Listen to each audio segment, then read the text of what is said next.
What's up, guys? I'm headed into work, and I had a good podcast late last night, actually, with a guy who works at the VA Medical Center here in Prescott, Arizona. And his name's Jeff. Jeff is a clinical psychologist in his residency at the VA, but he also has a behavioral background, so he understands the mind, the brain, how it works, why it works. And we did a really cool podcast. And something that stood out to me that I want to talk to you guys about this morning is we talked about resiliency. And resiliency is your ability to, manage things that happen in your life, to navigate and deal with things that happen, typically associated with stress and trauma. And some things that he said stood out to me. Number one, he actually said that, this is profound for me to understand, or in your understanding of how we cope with trauma, that every organism that grows and adapts and becomes what we would call or define as better does so because of change. And typically that change involves a stressor. So organisms that are stressed out adapt, and they become what we would call more resilient or more adaptable to their environments.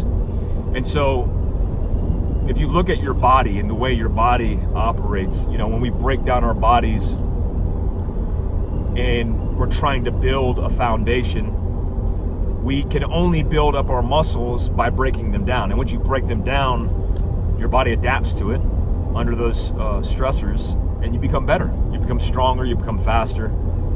And that's really the physical way in which we become more resilient. But what we forget is that to become more mentally resilient against stressors, against trauma, against everything that's happened in our lives, we have to go through pain. And it doesn't have to be physical pain. It could be mental stress and pain. And so I asked the curious question of how you can become more resilient in your own life deliberately, because it's not often that we deliberately put ourselves, it doesn't seem that way, that we deliberately put ourselves in crappy situations, and then all of a sudden we're managing this life stressor or trauma. We don't ask for that, and so we don't think that deliberately that we're doing it. So what are ways that we could deliberately make ourselves more resilient without having to go through the catastrophes that we typically go through in life? And one of the things he said was, when you're doing something like, and he used the analogy because he's a climber. When you're climbing, you have to adapt on the fly. You're stressed out. You're dealing with a level of stress, and you're doing something technical that requires you to think and use your brain. Well, whenever you go through that kind of situation, it makes you better. And it makes you better in the way you cope and deal with stress in the future. And so when you go out again and you do the same thing, you're less stressed. And it stands out to me, right? Because I equate what he said as like an adventure. And I look at that and go, oh damn, it's that's exactly what I would call an adventure. And what's interesting is every adventure, and I'm sure you feel the same, every adventure that I've been on, I've come back after the fact, looking back on it, and maybe it sucked at the time, maybe it was difficult, but every time I've come back and reflected on it, I've actually said to myself, man, that was profound. That had a significant impact on me. And so what I want you to understand is there is a way to make yourself more resilient that affects how you react and how you respond to stressful things that take place in your life. And that's a profound understanding. Once you understand that, you'll realize that getting outside your comfort zone, getting your ass off the couch, going out and doing something maybe that you've never done before, that's correlated in excitement and adventure and epic journeys. You're making yourself more resilient in order to combat the stressors and traumas that we deal with. Another thing that he said was in high interval training, and I've always preached this in high interval training, but he tied in psychology to it. In high interval training, the point is not that you're going to burn it down and you're going to get better because you burned it down. The point is when you burn it down and you adapt your body to recovering quickly on the back end of that.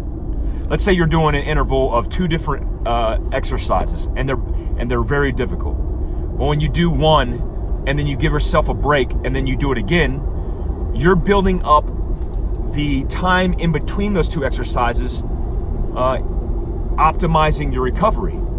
So in the optimization of your recovery and your heart and your literal heart rate, you're recovering faster and able to get back in the event or the physical event quickly.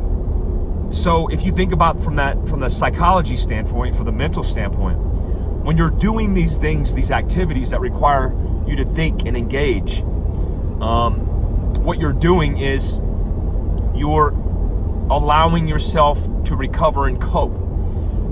And I tie this into survival, or you could call it survival psychology. You can call it the fight or flight response. When something happens that's very stressful, like let's say I'm a special operations guy and I'm going on an objective, and it's a big compound, and there's a whole bunch of bad guys in the compound, and I know that. Well, there's this mid-level range of stress that I manage all the time because I train that frequently. But it's rare to actually see an imminence of threat. I mean, it's not rare for special operations to see that. It's rare to replicate that in training.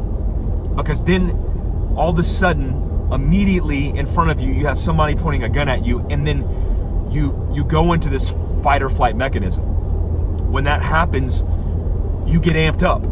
And, the frontal cortex of your brain, let's call it the front side of your brain, it's hard to stay on the front end of your brain and stay conscious, stay awake, because your body naturally wants to, recede you back in the midbrain and allow you to do this fight or flight because it's easy. It's that autopilot. Well, what I tell people is that reaction is going to happen. I've actually been there in combat. Like a guy presents himself and I'm like, oh, and I'm surprised. It's often called like being surprised. And that doesn't have to be a bad guy with a gun pointed at you. That could be something that's said that really affects you emotionally and affects your physiological profile. So what you're doing when you're doing all this mental stress and it's basically a high interval training method in mental stress, you're making yourself more adaptable to dealing with the stressors that happen in life. The inevitable is you're going to have that surge of adrenaline, that surge of frustration and stress. But if you become more resilient, then you bounce back faster. And so I teach this in gunfighting that, off the bat, you might not be conscious. You might be in your midbrain and you're in this engagement and things are fuzzy. But if you have trained in coping, if you've trained in resiliency, if you've done these things like going on these epic adventures, then basically you'll bounce back faster. And that can mean, split seconds where you're becoming more conscious and more aware quickly, as opposed to not doing that, not understanding what that looks like, and then being in shock, and then taking on a different form of stress where you can't cope with it. You go in the fetal and you break down. So all these things are biological, evolutionary things that happen to us. And what I want you guys to understand is stress and trauma, we all deal with it. Nobody is immune to this. Nobody is immune to trauma and stress. I used to think what I thought as a big badass special operations guy that I wasn't affected. In fact, I remember at one time in my career looking at people and thinking they were weak because they were dealing with suppressed trauma or stress. Well, the reality is military, first responder, civilians, we are in a living state always of managing stress, and it's okay. Don't treat yourself like a victim, because you're not, because everybody is dealing with the same. And so instead, focus on ways of becoming more resilient. This podcast, I'm actually headed into work right now. I'm going to edit it and send it to my guy to edit, and he's going to post it tonight. Please pay attention and listen to this podcast. It's got a lot of good information. The great thing about applying science to kind of this vagueness of understanding and mindset and how we deal with things on a daily basis is you start to realize that there is some definitive ways to improve your brain, your mind, in dealing with all the crap that we deal with on a daily basis. Don't forget, I switched over everything to philcraftmobility.com with no guns, philcraftsurvival.com with guns and knives stuff.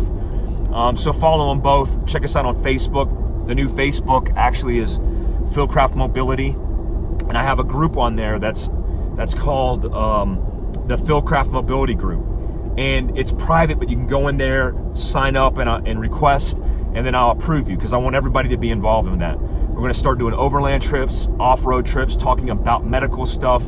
It's just a community of like-minded.